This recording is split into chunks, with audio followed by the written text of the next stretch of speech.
Chine est officiellement la première puissance économique du monde et les Chinois ne s'y attendaient pas vraiment. Non, c'est pas possible. Je n'y crois pas. Si cette nouvelle est vraie, on devrait avoir notre salaire augmenté.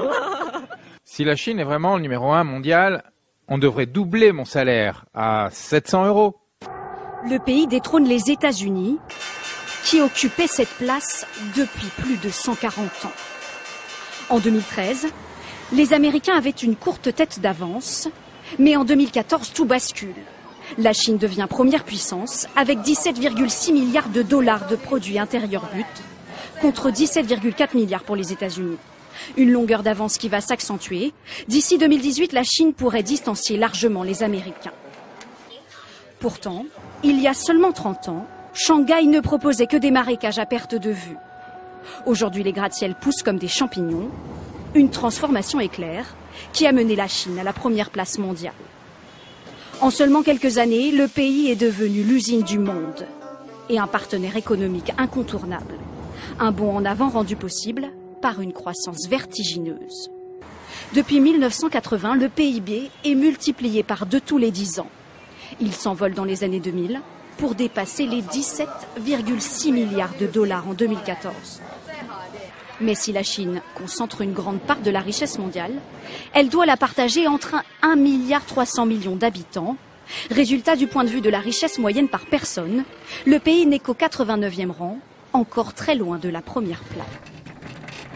Un petit chemin de campagne que parcourent Monsieur Wang et sa belle-fille. Ils se rendent dans leur champ à quelques minutes de marche de leur maison. Avec 2 hectares de terrain, ils sont parmi les plus riches propriétaires de leur village et pourtant, leurs cultures de maïs et de blé sont loin de rapporter des fortunes. Si je parviens à vendre tout ce que je produis, je gagne 5 000 yuan par an, 5 000 et même parfois presque 6 000 yuan par an.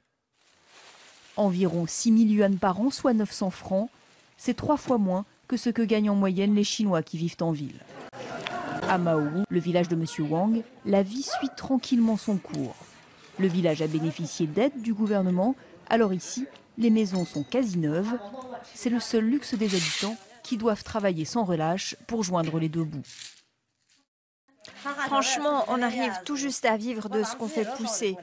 Avec ça, on peut se nourrir et c'est tout. La terre ne produit pas beaucoup de céréales.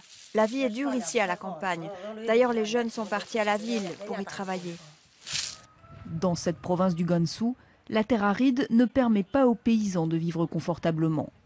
On est bien loin des grandes villes florissantes de la 2e économie du monde.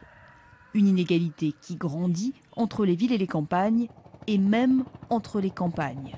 Avec son camion, M. Yue arpente des chemins défoncés pour porter de la farine aux villages reculés.